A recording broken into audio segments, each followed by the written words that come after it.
Après vous avoir présenté les principales mesures fiscales pour les entreprises et les particuliers, nous innovons cette année une nouvelle séquence dédiée à l'actualité sociale concernant les employeurs et les salariés, dans un contexte où les évolutions sociales impactent de plus en plus directement la gestion des entreprises.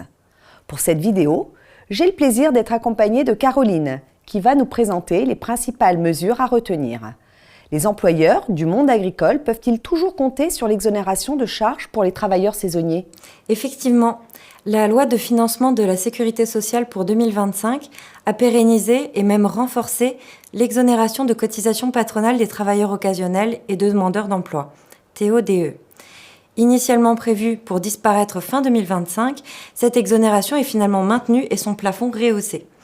C'est un dispositif clé pour alléger le coût du travail saisonnier dans l'agriculture. Il permet aux employeurs agricoles de réduire leurs cotisations patronales lorsqu'ils embauchent des travailleurs occasionnels en CDD ou des demandeurs d'emploi sous certaines conditions. Cette exonération concerne plusieurs cotisations sociales, notamment l'assurance maladie, les allocations familiales, l'assurance chômage et la retraite complémentaire. Le dispositif est étendu aux coopératives d'utilisation du matériel agricole, les CUMA, qui en étaient jusque-là exclus, et aux sociétés coopératives agricoles et leur union pour les activités de conditionnement de fruits et légumes. Autre mesure très attendue, la prime de partage de la valeur. Son intégration dans le calcul de la réduction générale a-t-elle un impact réel pour les employeurs ? En prévoyant l'intégration des primes de partage de la valeur dans l'assiette de calcul de la réduction générale de cotisations patronales, la loi réduit le bénéfice d'un allègement des cotisations patronales pour les employeurs.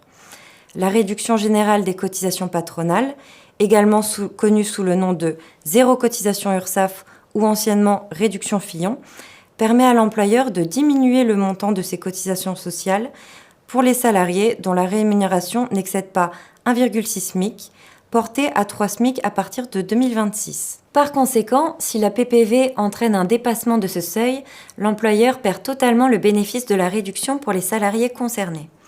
Si le salarié reste sous le plafond d'éligibilité, le coefficient de réduction sera diminué. On a aussi entendu parler d'une éventuelle deuxième journée de solidarité. Qu'en est-il vraiment ? Cette mesure n'est pas retenue. Il n'y aura pas de seconde journée de solidarité, pas de doublement de la contribution patronale de solidarité pour l'autonomie. On reste donc à une journée de solidarité et une contribution patronale de solidarité pour l'autonomie de 0,15%. Côté apprentissage, on sait que les aides et exonérations sont scrutées de près. Quel changement pour 2025 ? Nous pouvons noter deux impacts principaux, la révision de la rémunération des contrats d'apprentissage et la diminution des montants de l'aide exceptionnelle et de l'aide unique à l'embauche.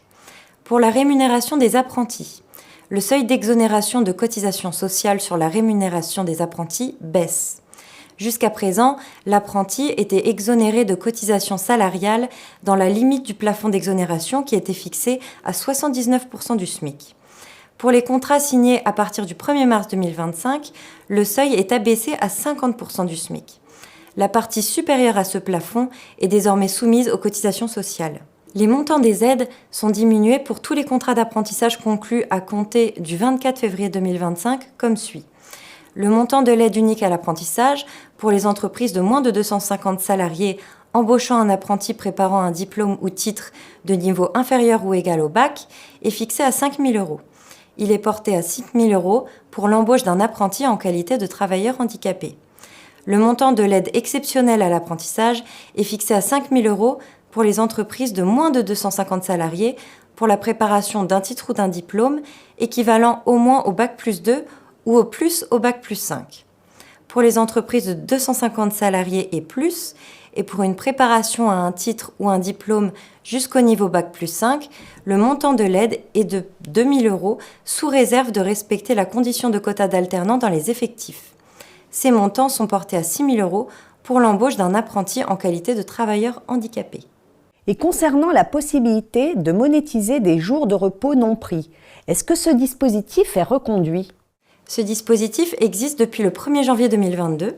Tous les salariés peuvent y prétendre, quel que soit l'effectif de l'entreprise, dès lors qu'ils bénéficient de journées ou demi-journées de repos supplémentaires, en application d'un accord instituant un dispositif de réduction du temps de travail, ou de journées de repos conventionnelles mis en place dans le cadre d'un dispositif d'aménagement du temps de travail sur une période de référence supérieure à la semaine.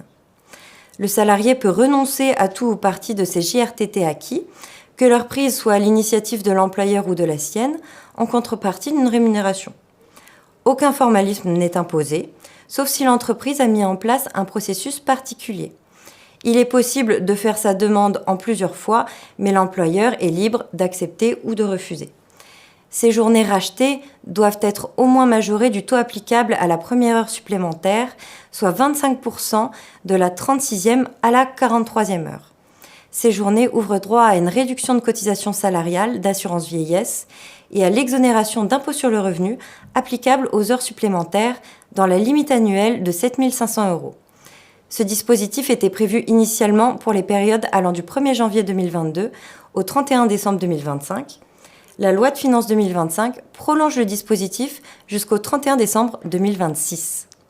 Les employeurs peuvent-ils encore être exonérés sur la prise en charge obligatoire des frais de déplacement domicile-travail avec des transports en commun ?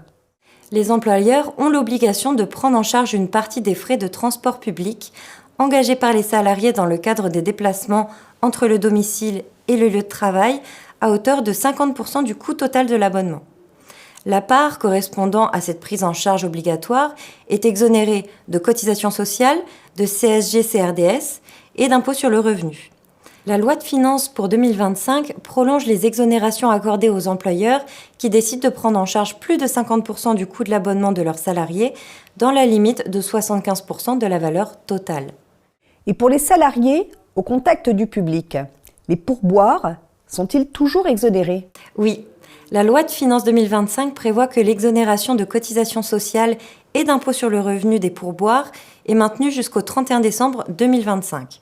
Les conditions pour bénéficier de cette exonération restent inchangées. Ils doivent rester facultatifs et ne pas être imposés aux clients. Seuls les salariés en contact avec la clientèle dont la rémunération mensuelle est inférieure à 1,6 SMIC bénéficient de l'exonération.